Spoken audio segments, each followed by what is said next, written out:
우리가 지금 몇 주에 걸쳐서 하나님과 동행하는 삶이라고 하는 주제에 대해서 살펴보고 있는데, 그 하나님과 동행하는 데 있어서 가장 필수적인 것이 거룩함이다. 그런 부분들을 지지난주에 우리가 나누었습니다. 여러분이 이제 얼마나 기억하고 있는지 한번 체크해 볼 거예요. 하나님이 거룩한 분이므로 하나님께 속한, 그리고 하나님과 동행하는 하나님의 백성은 거룩한 삶을 살아야 합니다. 그런데 그 이유가 무엇이라고 우리가 정리를 했습니까? 첫 번째, 거룩한 삶은 참다운 구원의 필연적인 한 열매이다. 하나님은 빛이시죠? 그래서 우리가 만약 그분과 교제한다고 말하면서 어둠 가운데 걸으면, 그죠? 죄 가운데 걸으면 우리가 거짓말하고 진리를 행하지 아니한다고 사도 요한은 말하고 있어요. 성도들이 진정으로 구원을 받았다면 그들에게 반드시 나타나야 할 열매 중 하나가 거룩한 삶이라고 성경은 반복적으로 말합니다. 성경은 심지어 우리가 하나님을 안다고 하면서, 다른 말로 하나님과 교제한다고 말하면서 여전히 어둠 가운데 행하면 그것은 거짓말장이라고 말합니다. 우리가 구원을 받았다고 하면서 우리의 지속적인 삶의 방식이 마귀의 성품과 세상을 따르는 풍조인 거짓과 미움과 악함이라면 그것은 거짓말이고 그 사람은 참다운 구원을 받은 사람이 아니라는 이야기죠. 이처럼 거룩한 삶은 참다운 구원의 필연적인 한 열매입니다. 동의하십니까? 자, 두 번째, 하나님과 동행할 때 거룩함이 필수적인 이유가 뭐냐면 이 거룩함이라고 하는 것은 하나님의 백성을 향한 하나님의 비전과 목표다. 하나님 우리를 왜 구원하셨습니까? 그 이유가 뭐예요? 그냥 지옥 가지 않게 하려고? 아니에요. 에베소 1장 4절로 5절에 의하면 곧 우리가 사랑 안에서 자신 앞에 거룩하고 흠이 없게 하시려고 그분 안에서 우리를 택하셨다 이렇게 말씀합니다. 우리를 택하신 이유가 뭐예요? 그분 안에서 거룩하고 흠이 없게 하시려고. 그래서 구원받은 신자를 향한 하나님의 비전과 목표가 뭐예요? 우리를 거룩하고 흠이 없는 존재로 만드시는 거예요. 자, 세 번째, 하나님과 동행하기 위해서도 거룩함은 필수적이다. 여러분, 빛과 어둠이 함께 할 수가 없잖아요. 의와 악이 같이 걸을 수가 없는 거예요. 거룩하신 하나님과 우리가 동행하려면 우리도 거룩해져야 하는 거예요. 그래야만 하나님과의 진정한 동행이 가능한 거예요.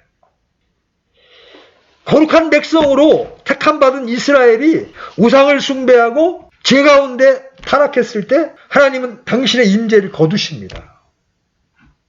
그러니까 어떻게 돼? 이스라엘이 애적의 침입을 받게 되죠.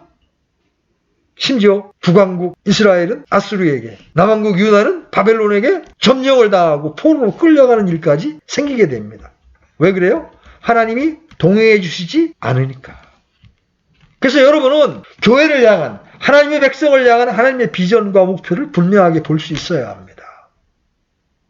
구원을 단지 지옥에 가지 않는 것으로 만족하는 그런 신앙은 굉장히 얕은 신앙이에요.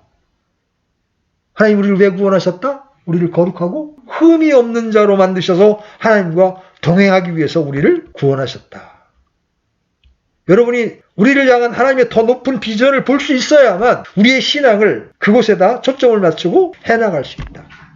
그 다음에 네 번째, 거룩한 삶은 예수님을 기다리는 삶의 필수적인 요소이다. 그죠? 주님의 재림을 기다리는 성도의 필수적인 요소가 바로 거룩한 삶입니다. 신약 성경에 의하면 성도의 삶의 중요한 한 부분은 예수님의 재림을 기다리는 삶입니다. 사도들과 초대교회 성도들은 주님의 재림을 기다리는 삶을 살았습니다. 그것이 그들의 삶의 핵심적인 부분이었어요. 그들의 사역, 그들의 섬김, 그들의 희생, 그들의 삶 등 그들의 삶의 모든 영역에 있어서 한 핵심적인 동기 중 하나는 주님의 날에 대한 그들의 소망이었습니다. 여러분은 지금 그날을 기다리며 살고 계십니까? 그날을 준비하며 살아가고 있습니까? 주님을 기다리는 삶의 한 핵심은 거룩한 삶입니다. 다시 말해서 주님을 기다리는 삶이 거룩한 삶의 핵심적인 동기가 된다는 거죠. 그래서 주님의 재림을 사모하는 자는 거룩한 삶을 살 수밖에 없다. 자, 이렇게 해서 지난주에 우리가 거룩한 삶이 필요한 이유를 말했습니다. 그런데 이 거룩함이라는 단어가 그 생각처럼 쉬운 단어가 아닙니다. 이 거룩, 성화 이 단어 때문에 어떤 모임은, 전국적으로 있는 어떤 모임은 두 쪽으로 갈라지기까지 했습니다. 교리에 대한 무지로 인하여 한편은 우리는 이미 거룩하게 되었기 때문에 더 이상 거룩을 추구할 수 없다고 주장하는 무리와, 아니다, 우리가 거룩하게 되었지만 실제적으로 우리는 또 거룩을 추구해야 된다, 성화를 추구해야 된다고 가르치는 무리들이 같은 모임에 있다가 둘로 딱 찢어져서 지금 분열된 상태에 있습니다. 얼마나 안타까운 일인지 몰라요. 왜 그런 일이 일어납니까? 그것은 성경이 말씀하시는 거룩에 대한 의미를 정확하게 알지 못하기 때문에 그래요. 이 거룩함과 관련된 주제로 언급된 구절은 성경에서 최소한 1066번이나 나옵니다. 이 거룩하게 하다 할 때 이 영어가 sanctify인데 이 단어의 어근은 분리하다, 떼어놓다라는 뜻입니다. 그러므로 성경적 거룩함이란 죄와 분리되어 하나님께로 간다는 의미예요. 이 단어에 대한 성경적 의미를 규정해주는 구절은 다음과 같습니다. 여러분 먼저 시편 4편 3절 열어보십시오. 시편 4편 3절 찾았으면 같이 읽겠습니다. 시작. 오직 주께서 자신을 위해 하나님을 따르는 자를 따로 두신 것을 알지어다. 내가 주를 부를 때에 그분께서 들으시로다. 여기 보면 하나님을 따르는 자를 따로 두신 것을 알지어다. 따로 두는 것, 이게 거룩함의 의미예요. 자, 레위기 11장 44절도 가봅니다.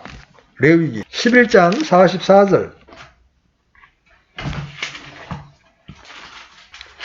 찾았으면 같이 읽습니다. 시작. 나는 주 너의 하나님이니라. 그런즉 내가 거룩하니 너희도 너희 자신을 거룩히 구별하여 거룩할지니라. 너희는 땅에서 기는 것, 즉 기는 그 어떤 것으로 인하여 너희 자신을 더럽히지 말지니라. 여기서 더럽히다라는 말이 뭐냐면 defile이에요. 이 더럽히다라는 말이 바로 거룩하다는 뜻과 정반대가 되는 말입니다. 그런 거로 거룩함이란 깨끗함, 더럽혀지지 않은 모든 것을 의미하는 거예요. 자, 우리가 두 가지 정의를 봤어요. 따로 떼어놓는다, 그리고 더럽혀지지 않는 것. 그런데 이게 성경에서 이 거룩이 시제가 세 가지 다른 면을 보여줍니다. 하나는 과거 시제, 두 번째는 현재 시제, 그 다음에 세 번째는 미래 시제로 거룩을 이야기합니다. 많은 사람들이 혼동하는 것이 구원파와 같은 그런 분들은 과거 시제로 거룩해진 것만을 지나치게 강조합니다. 반면에 교파교회는 과거 시제에 대한 인식은 약간 부족하지만 또 현재적인 의미의 거룩, 성화에 대해서 강조점을 많이 두고 있습니다. 성경은 이 양자를 균형 있게 다 말해주고 있어요. 자, 보세요. 우리가 완전히 우리의 신분이 거룩하게 된 것은 과거의 일입니다. 여러분, 이게 분명하지 않으면 뒤의 문제를 이야기할 수가 없어요. 그 다음에 두 번째 현재적인 거. 주 안에서 성장하면서 점진적으로 거룩하게 되는 것은 현재의 일이다. 이게 현재적 거룩함입니다. 세 번째 미래적인 건 어떤 거예요? 최종적으로 우리의 몸이 구속을 받고 이 죄의 몸을 벗어버리고 영광스러운 부활의 몸을 입게 될 때 그때 영혼이 거룩하게 되는 겁니다. 이걸 우리가 영화라고 표현하죠. 현재적인 의미를 성화라고 표현하고 과거적인 것을 우리가 의롭게 된 칭의라고 표현을 합니다. 그래서 성경이 말하는 거룩함을 올바로 이해하려면 그것을 신분적인 거룩함과 지속적인 성화 두 가지 면에서 이해를 해야 합니다. 이 두 가지 면을 올바로 이해하는 것은 우리가 거룩한 삶을 살기 위해 매우 중요합니다. 자, 그래서 우리가 신분의 거룩함을 먼저 다뤄볼 거예요. 이것은 순간적이고도 즉각적으로 이루어지는 거룩함입니다.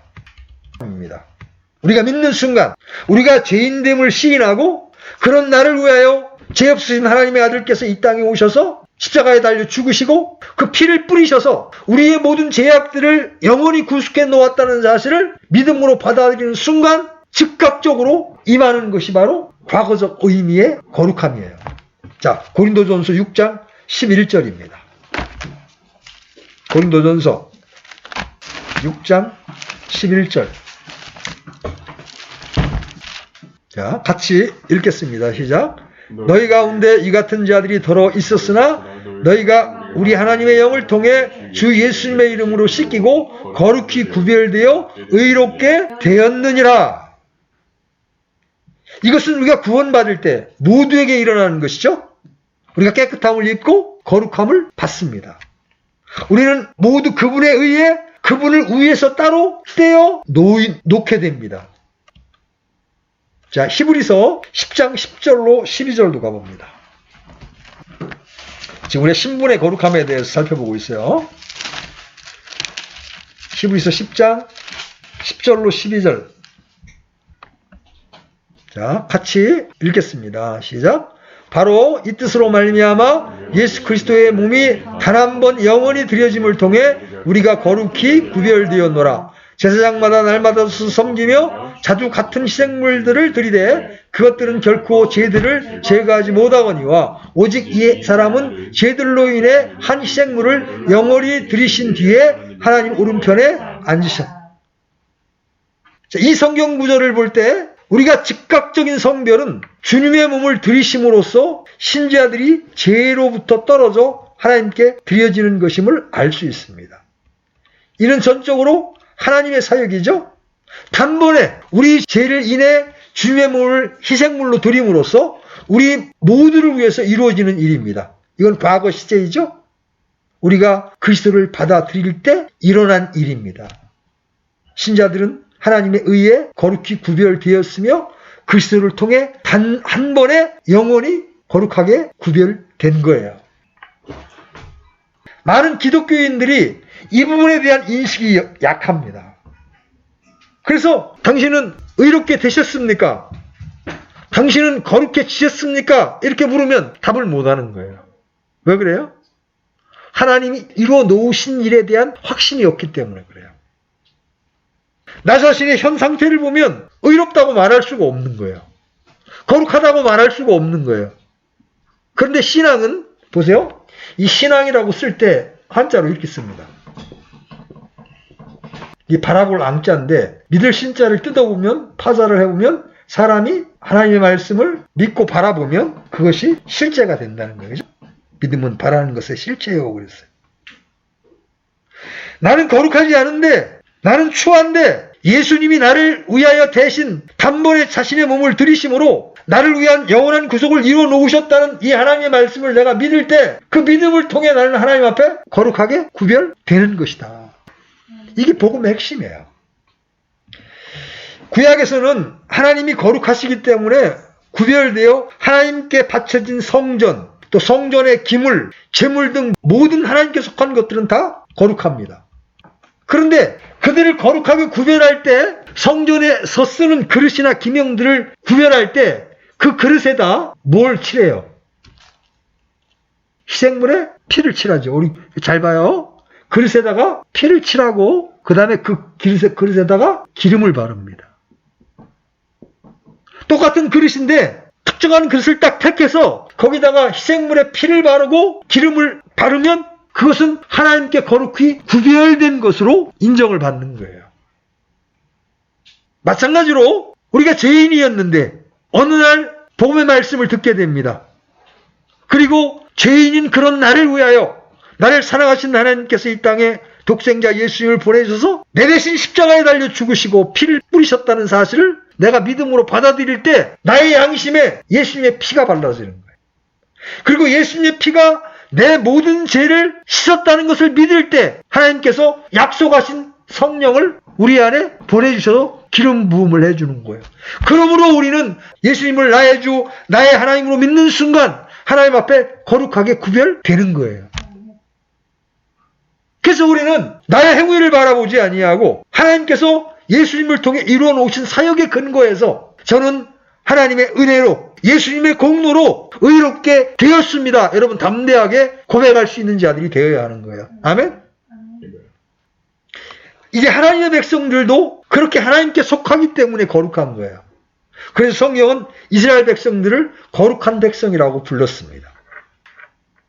출애굽기 19장 6절 한번 열어보십시오. 출애굽기 19장 6절.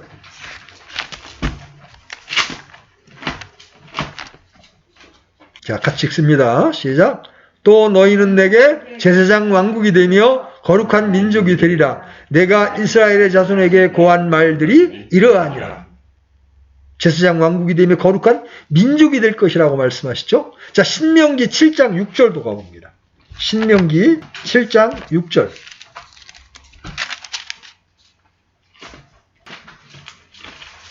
찾았으면 같이 읽겠습니다. 시작. 너는 주 내 하나님께 거룩한 백성이니라. 주 내 하나님께서 지면 위의 모든 백성들 위로 너를 높여 자신에게 특별한 백성으로 택하셨나니. 이와 같이 구약에서부터 거룩함은 근본적으로 우리가 어떤 것을 함으로써 얻어내는 것이 아니라는 거예요. 하나님께서 이스라엘 백성들을 이집트에서 건져내실 때부터 그들이 조건을 잘 갖추었기 때문에 그들을 구원한 것이 아니었습니다.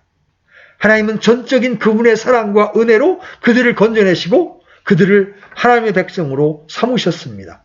그리고 그 결과 그들이 거룩한 백성이 된 거예요. 이것은 신약 성경에 오면 더욱더 명백해집니다. 신약 성경은 하나님의 백성들을 거룩한 자들이라고 부르고 있습니다. 우리말 성경에 성도라는 말이 있죠. 성도. 이게 무슨 뜻이에요? 거룩한 자들이라는 뜻이에요. 왜냐하면 하나님께서 예수 그리스도의 대속의 죽음을 통해 믿는 그들의 죄들을 용서하시고 씻으시고 그들을 하나님 앞에 거룩한 자들이라고 선포하셨기 때문에 우리는 믿는 자들을 성도라고 부르는 거예요. 하나님께 속한 하나님의 백성으로 삼으셨기 때문에. 자, 베드로전서 2장 9절 가보겠습니다. 베드로전서 2장 9절.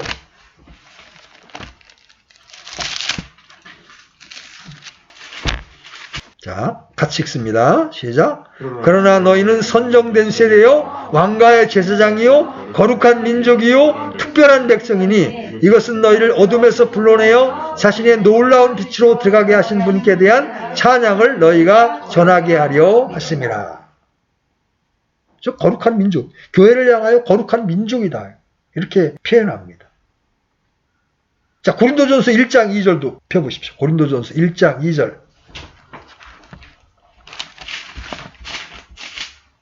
같이 읽습니다. 시작. 고린도에 있는 하나님의 교회 곧 그리스도 예수님 안에서 거룩히 구별되고 성도로 부르심을 받은 자들과 또 각처에서 예수 그리스도 우리 주 곧 그들과 우리의 주 되신 분의 이름을 부르는 모든 자들에게 편지하노니. 여기도 그리스도 예수님 안에서 거룩히 구별되고 성도로 부르심을 받은 자들 이렇게 부르죠. 바울은 그 당시 고린도에 있는 예수 믿는 사람들, 즉 하나님의 교회를 이렇게 부르고 있는 겁니다. 사도 바울은 그들을 그리스도 예수님 안에서 거룩히 구별되고 성도, 즉 거룩한 자로 부르심을 받은 자들이라고 표현하고 있어요. 특히 거룩히 구별되고의 이 헬라어 단어는 완료형입니다. 이 말은 그들이 이미 거룩해졌다는 의미예요. 이것은 고린도 교회가 도덕적으로 완전한 자들이었다는 뜻이 아닙니다. 사실 고린도 교회는 사도 바울이 세운 교회들 가운데 가장 문제가 많은, 즉 그 안에 세상적인 죄가 가장 많은 교회였습니다. 이 말은 그들의 죄들을 용서받고 거룩하다고 선포받은 하나님께 속한 백성이 되었다는 말이에요. 지금까지 말씀드린 게 신분적인 거룩함입니다. 이것이 분명하지 않은 상태에서 현재적인 거룩함, 성화에 대한 이야기를 하는 것은 사상 누각이 되는 거예요. 나의 신분이 하나님의 은혜와 예수 그리스도의 공로로 거룩하게 구별되었다. 이것을 분명하게 확신한 사람들이 이제 추구해야 될 것이 바로 지속적인 성화입니다. 앞에 과거적 의미의 거룩함이 분명치 않게 되면 이건 종교가 될 뿐이에요. 신앙이 될 수 없습니다. 그냥 종교 생활을 하는 겁니다. 전혀 신분이 변하지 않은 채 여전히 죄인의 신분 속에서 그냥 종교 생활을 하는 거예요. 우리가 하나님과 동행하는 거룩한 삶을 살려면 먼저 우리의 신분이 어떻게 돼야 돼? 하나님께 거룩하게 구별돼야 된다. 그런데 그것은 나의 노력이나 나의 선한 행위로 말미암지 않고 하나님께서 예수님을 통해서 이루신 이 일을 내가 믿음으로 즉각적으로 단번에 이루어지는 일이다. 저 여러분에게 질문합니다. 여러분은 거룩하게 구별되셨습니까? 아멘. 이 질문에 여러분 담대하게 아멘으로 화답할 수 있어야 되는 거예요. 자, 이제 두 번째 거룩함의 의미, 지속적인 성화에 대해서 짧게 살펴볼 겁니다. 제가 여러 방면으로 이 부분은 다뤄볼 거예요. 성경은 신구약 모두 하나님의 백성을 거룩한 자들이라고 선포하고 있는 반면 동시에 그들에게 거룩하기 위해 힘쓰라고 명령하고 있습니다. 즉 구약에서부터 하나님의 백성은 이제 그들이 하나님의 백성이 되었으니 그들의 삶에서 거룩한 성품인 거룩함을 개발하도록 부름을 받았다는 거죠. 이제 안타까운 게 그 전에 이제 이 구원파에 속한 어떤 형제하고 교제하는데 우리가 어떻게 거룩해집니까? 그러니까 하나님이 이루어 놓으신 과거적 거룩함에 대해서는 분명한 인식을 가지고 있습니다. 그런데 현재적 거룩함, 지속적인 성화를 이야기하면 고개를 짤레짤레 흔들면서 우리는 거룩해질 수 없다고 이야기합니다. 그건 성경에 대한 대단한 곡해입니다. 자, 보십시오. 구약이나 신약에서 이미 거룩하게 구별된 성도들에게 하나님이 어떤 요구를 하시는지 한번 보겠습니다. 먼저 레위기 19장 2절 열어보십시오. 레위기 19장 2절. 찾으셨으면 같이 읽겠습니다. 시작. 이스라엘 자손의 온 회중에게 말하고 그들에게 이르라. 나 주 너희 하나님이 거룩하니 너희는 거룩할지니라. 자, 레위기 20장 26절도 보십시오.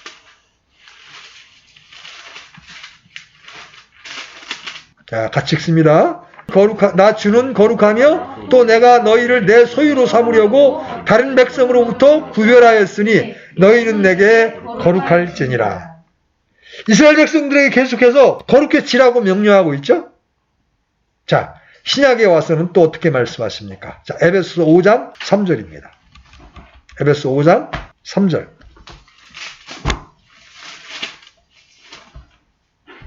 자, 같이 읽겠습니다. 시작. 오직 음행과 모든 부정한 것과 혹은 탐욕은 너희 가운데서 한 번이라도 그 이름조차 부르지 말라. 그것이 성도에게 합당하니라. 실제적인 거룩함을 요구하고 계시죠. 자, 히브리서 12장 14절도 가봅니다. 히브리서 12장 14절.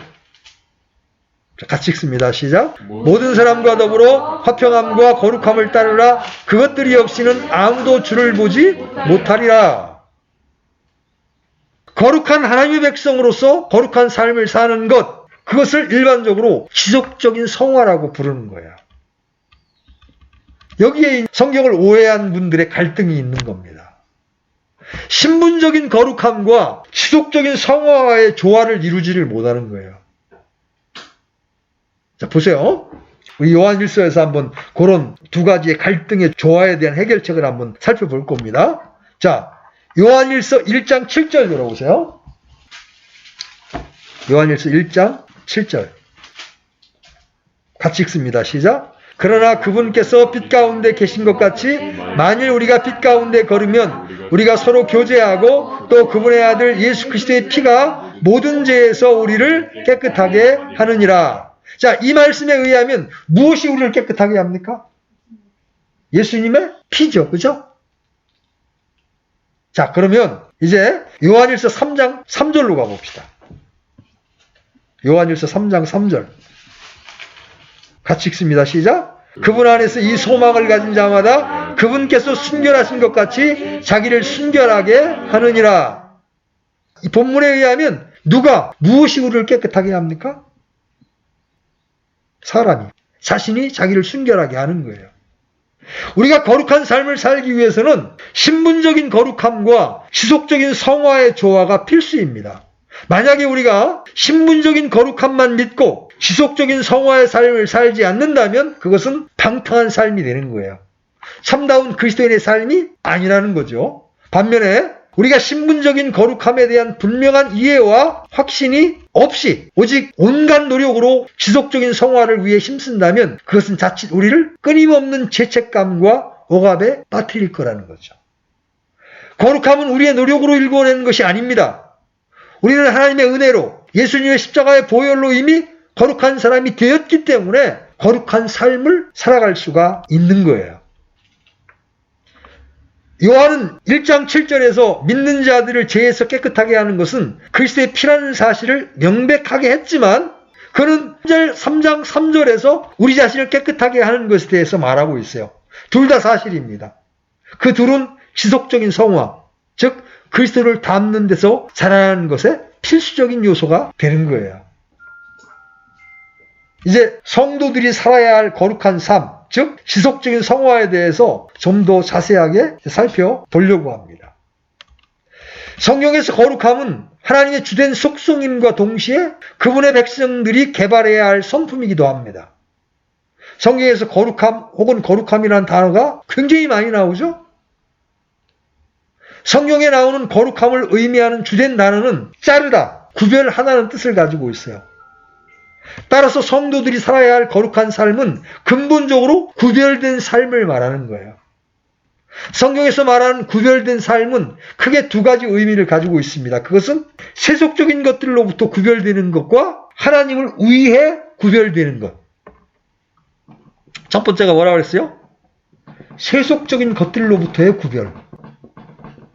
두 번째는 하나님을 위해 구별되는 것. 앞에 게 소극적인 의미라면 두 번째 것은 적극적인 의미의 구별입니다. 먼저 세속적인 것으로부터의 구별. 자, 하나님의 백성들은 거룩한 백성들로서 거룩함으로 부름을 받았습니다. 그렇죠? 이 부름은 구약성경에서 다른 나라 사람들로부터 그리고 하나님께 대한 그들의 헌신을 타협할 수 있는 모든 것들로부터 구별되라는 명령으로 나타납니다. 신약성경에서 성도들은 하나님의 명예를 더럽히고 하나님께 순종하지 못하도록 그들을 막는 모든 세속적인 방식들과 가치들로부터 자신을 멀리하라는 부름을 받습니다. 야고보서 1장 27절. 야고보서 1장 27절. 같이 한번 읽어봅니다. 시작. 하나님 곧 아버지 앞에서 순수하고 더럽지 않은 신앙행위는 이것이니 즉 고난 중에 있는 아버지 없는 자들과 과부들을 돌아보고 세상으로부터 자기를 지켜 더럽혀지지 아니하는 것이라. 세상으로부터 자신을 지켜 더럽혀지지 아니하는 것. 이것을 참다운 신앙행위라고 지금 야고보 사도는 말하고 있어요. 자, 고린도후서 7장 1절도 한번 가보세요. 고린도후서 7장 1절. 찾았으면 같이 읽겠습니다. 시작. 그러므로 극진히 사랑하는 자들아 우리가 이 약속들을 가졌은즉 하나님을 두려워하는 가운데 거룩함을 완전히 이루어 육과 영의 모든 더러움에서 우리 자신을 깨끗하게 하자. 세속적인 것들로부터의 구별에는 당연히 세상 죄들, 곧 육신의 일들로부터 구별되는 것이 포함됩니다. 이 부분에 대해서 말하는 성경 구절은 수없이 많죠? 그중 대표적인 구절, 에베소 5장 1절로 6절 한 단락만 보겠습니다. 에베소 5장 1절로 6절.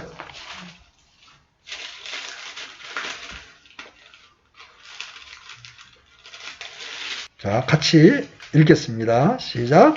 그러므로 너희는 사랑스러운 자녀로서 하나님을 따르는 자가 되고 그리스도께서 우리를 사랑하사 우리를 위해 자신을 향기로운 냄새의 헌물과 희생물로 하나님께 드리신 것 같이 사랑 안에서 걸으라. 오직 음행과 모든 부정한 것과 혹은 탐욕은 너희 가운데에서 한 번이라도 그 이름조차 부르지 말라. 그것이 성도에게 합당하니라. 또한 추잡한 것이나 어리석은 이야기나 희롱하는 말도 적합하지 아니하니 하지 말고 오히려 감사하는 말을 하라. 너희가 이것을 알거니와 음행을 일삼는 자나 부정한 자나 탐욕을 부리는 자 곧 우상 숭배자는 결코 그리스도와 하나님의 왕국에서 아무 상속 유업도 받지 못하느니라. 사도 바울은 에베소 5장 3절에서 음행, 온갖 더러운 것, 그리고 탐욕의 세 가지 죄를 언급합니다. 당연히 이것들은 세상 죄를 다 망라한 것들이 아니죠. 성경은 그러한 죄들로부터 철저한 단절을 우리에게 명령합니다. 성경은 심지어 그것들의 이름조차 부르지 말라고 말합니다. 그만큼 그러한 죄들로부터 철저한 차단을 의미하는 거예요. 성경은 우리가 하나님의 거룩한 백성이기 때문에 우리는 그렇게 하는 것이 마땅하다고 말합니다. 성경은 우리의 언어에 있어서의 거룩함도 이야기합니다. 이 부분을 가장 잘 볼 수 있는 성경 중 하나가 야고보서죠. 야고보서는 우리 언어에 있어서 거룩함에 대해서, 그리고 그것의 중요성에 대해서 반복적으로 말하고 있습니다. 오늘날 신앙생활을 오래 한 성도들 중에서도 일부는 다른 사람들에 대한 후욕이나 판단, 그리고 음담 패설 등을 아무 꺼리낌 없이 하는 사람들이 있는데 그것은 심각한 죄입니다. 사도 바울은 5절에서 3절의 죄들을 다시 언급하면서 그것들을 우상 숭배라고 부릅니다. 그리고 이러한 죄를 짓는 사람들은 하나님의 왕국에서 상속 유업을 얻지 못할 것이라고 말합니다. 그만큼 죄는 심각한 결과를 초래하는 거예요. 보세요. 우리가 죄를 지었을 때 우리가 우리의 죄들을 자백하면 하나님은 약속하신 대로 우리의 죄들을 사하시고 모든 불의에서 깨끗하게 하십니다. 그러나 우리 모든 죄의 결과까지 없어지는 건 아니에요. 보세요. 마약에 심하게 중독돼서 몸을 다 상한 사람이 하나님 앞에 회개하고 그 죄에서 돌이키면 하나님의 그의 죄를 용서하시고 그를 깨끗하게 해주십니다. 그러나 오랜 기간 동안의 마약 중독으로 인하여 상한 그의 몸이 곧바로 치유되는 것은 아닙니다. 때로 우리가 죄의 결과를 감당하는 겁니다. 다윗의 예를 들어봅시다. 다윗은 매우 훌륭한 왕이었습니다. 하나님은 그가 하나님의 마음에 합한 자라고 말씀하셨죠? 그러나 그는 자기 부하의 아내를 취하는 간음죄를 저질렀습니다. 그리고 그 죄를 숨기기 위해서 그 여인의 남편을 비롯해서 그 주변에 있던 부하들을 죽이는 살인죄를 저질렀습니다. 하나님께서 나단 선지자를 통해서 그의 죄를 보게 하셨을 때 그는 하나님께 철저하게 회개했고 하나님은 그의 죄를 용서하셨습니다. 하나님은 다윗과 그 여인 사이에 태어난 솔로몬을 다윗의 후계자로 삼으셨습니다. 그러나 다윗의 삶을 보면 다윗이 지은 죄의 결과들이 결코 적지 않았음을 알 수가 있습니다. 그의 자녀들끼리 강간하는 일이 일어나죠. 다윗의 한 아들은 다윗의 첩들을 백주 대낮에, 그것도 수많은 사람들이 보는 앞에서 성적으로 겁탈했습니다. 그뿐입니까? 다윗의 아들끼리 서로 싸워서 살인하는 일이 일어났습니다. 다윗의 아들 중 하나는 아버지를 대적해서 일어났고 다윗은 목숨을 건지기 위해서 그 아들로부터 도망해야 했습니다. 어떻게 보면 다윗의 집안은 여러 가지 면에서 엉망이었습니다. 우리는 이런 것들이 다윗이 지은 죄들과 결코 무관하지 않은 것을 볼 수가 있습니다. 이런 점에서 볼 때 어떤 성도들이 회개하면 되지 하고 생각하면서 죄를 짓는 것을 너무 가볍게 생각하는 경우가 있는데 그것은 전혀 성경적인 이해가 아닙니다. 또 이 세속적인 것들로부터의 구별에는 세상의 죄들로부터의 구별뿐 아니라 세속적인 가치관과 삶의 방식으로부터의 구별이 포함됩니다. 성경은 세상적인 죄와 세속적인 가치관과 삶의 방식을 구분하지 않습니다. 그런데 제가 여기서 이 두 가지를 나누어 다루는 이유는 오늘날 성도들 중 세상적인 죄는 죄로 인식하는 반면에 세속적인 가치관과 삶의 방식은 죄로 인식하지 못하는 사람들이 적지 않기 때문입니다. 여러분, 하나님을 알지 못하는 이방인의 삶의 한 특징이 뭐예요? 에베소서 2장에 따르면 이 세상의 풍조를 따르는 거예요. 그것은 하나님을 대적하는 현세적인 세상의 기준과 가치를 따르는 삶을 말합니다.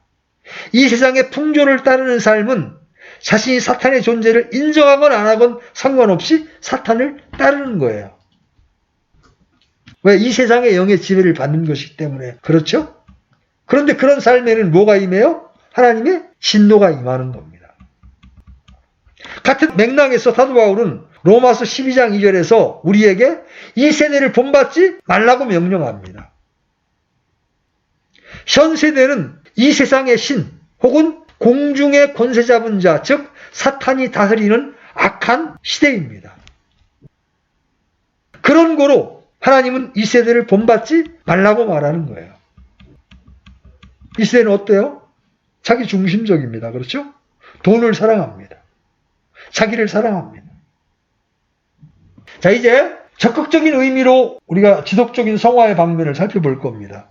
그것은 바로 하나님을 위해, for God, 하나님을 위해 구별되는 것을 의미합니다. 자, 로마서 12장 1절로 2절 한번 열어보십시오. 로마서 12장 1절로 2절. 찾았으면 같이 읽습니다. 시작. 그러므로 형제들아, 내가 하나님의 긍휼을 힘입어 너희에게 간청하노니 너희는 너희의 몸을 거룩하고 하나님께서 받으실 만한 살아있는 희생물로 드리라. 그것이 너희의 합당한 섬김이니라. 너희는 이 세상에 동화되지 말고 오직 너희의 생각을 새롭게 함으로 변화를 받아 하나님의 그 선하시고 받으실 만하며 완전하신 뜻이 무엇인지 입증하도록 하라. 우리는 로마서에서 이 구절이 나오는 위치를 보면 여기서 사도 바울이 권면하고 있는 내용이 얼마나 중요한 것인가를 알 수 있습니다. 사도 바울의 모든 서신서는 교리적인 면을 다루는 부분과 그 교리에 기초한 실천적인 면을 다루는 부분, 크게 이렇게 두 파트로 되어 있습니다.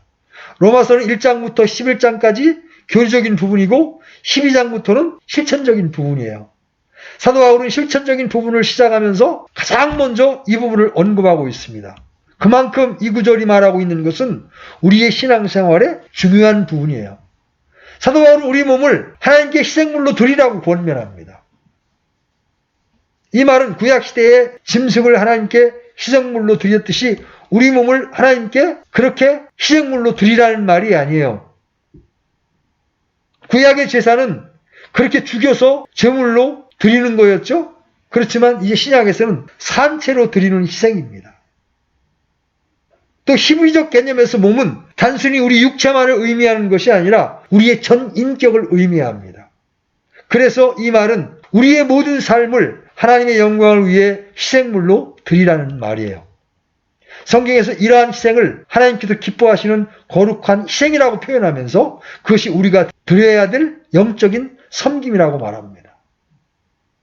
그러한 삶을 살기 위해 중요한 요소 중 하나는 하나님의 뜻을 분별하는 겁니다. 하나님의 뜻은 항상 선하고 하나님께서 기뻐하시는 것이고 온전한 것입니다. 하나님의 뜻을 분별하기 위해 중요한 것은 우리가 이 세대를 본받지 않는 것이고 우리의 마음을 새롭게 함으로 변화를 받는 거예요. 자, 지속적인 성화의 두 방면을 말했습니다. 하나는 세속적인 것들로부터 죄를 포함한 세속적인 것들, 또 세속적인 가치관들로부터 구별하는 것. 적극적인 방면으로는 하나님을 위해 내 지체를, 내 몸을 하나님께 드리는 것. 이것이 바로 성화의 길이라는 부분을 말했습니다. 자, 세 번째 방면. 최종적이고 미래적 성화. 이거는 주님의 재림 때 있을 일입니다. 그렇죠? 자, 우리 빌립보서 3장 20절로 21절. 빌립보서 3장 20절로 21절. 자, 같이 읽겠습니다. 시작. 우리의 생활 방식은 하늘에 있으며 거기로부터 또한 우리가 구원자 주 예수 그리스도를 기다리노니 그분께서는 모든 것을 자기에게 복종시킬 때 사용하는 능력을 발휘하사 우리의 천한 몸을 변화시켜 자신의 영광스러운 몸과 같게 만드시리라. 우리가 그분의 영광스러운 몸으로 변화될 날이 옵니다. 그래서 주님이 오셔서 우리가 들림받을 때까지 겉사람, 우리 껍데기 이 겉사람의 성화는 이루어지지 않습니다. 주님 오셔야 이루어지는 거예요. 자, 그래서 주님은 과거적으로 우리를 거룩하게 구별하셨고 현재적으로 우리가 거룩한 삶을 살기를 원하십니다. 그리고 장차 주님 오시는 날 우리는 주님과 같이 영광스러운 몸으로 변화를 받게 될 거예요. 이게 성경이 말하는 거룩함의 총체적인 의미입니다. 하나님은 모든 신자들을 날마다 은혜 안에서 자라게 하시며 성결케 하십니다. 우리가 할 수 있는 유일한 방법은 하나님의 말씀을 공부함으로 또 하나님의 말씀에 순종함으로 점점 거룩함으로 나아가는 겁니다. 말씀을 단지 듣기만 하여 자신을 속이는 자가 되지 않고 그 말씀으로 실제 거룩한 삶을 살아가면서 주님과 동행하는 삶을 살아가는 것, 그것이 바로 신자를 향한 하나님의 갈망인 거죠. 우리가 이 땅을 살면서 대충 신앙생활을 하는 그런 사람들이 아니라 실제적인 거룩한 성화의 삶을 삶으로 주님과 동행하는 그런 삶을 살아갈 수 있게 되기를 간절히 바랍니다. 잠시 기도합시다. 하나님 아버지, 오늘 거룩함의 의미에 대해서 살펴볼 수 있는 복된 시간 주신 것 감사합니다. 우리는 하나님의 은혜로 예수 그리스도를 통하여 거룩하게 되었고 그 거룩함의 기초에서 우리가 실제적으로 날마다 주님의 거룩함처럼 우리가 거룩함을 추구하면서 살아가야 함을 배웠습니다. 이제 세속으로부터 구별되고 세속적 가치관으로부터 구별될 뿐만 아니라 적극적으로 우리의 몸을 주님께 산 희생물로 드려서 하나님의 영광을 위한 삶을 살 때 우리의 실제적인 거룩함이 이루어짐을 저희들이 보았습니다. 우리가 주님의 은혜를 입어 이러한 실제의 삶을 살아갈 수 있도록 주님께서 날마다 가르쳐 주시고 은혜로 저희들을 이끌어 주시기를 원합니다. 그러한 삶의 끝에 주님 오셔서 우리의 몸까지 영광스러운 몸으로 변화시켜 주셔서 영화로운 단계로 만들어 주실 소망을 저희들에게 주신 것 감사합니다. 주님 오시는 그날까지 주님의 백성으로 이 거룩한 삶을 살겠습니다. 우리의 이러한 결단 위에 기름 부어주셔서 우리가 이러한 실제의 삶을 순간순간 살아갈 수 있도록 이끌어 주시고 인도해 주시옵소서. 우리를 이 거룩한 삶으로 불러주신 주님 앞에 감사와 찬미를 드립니다.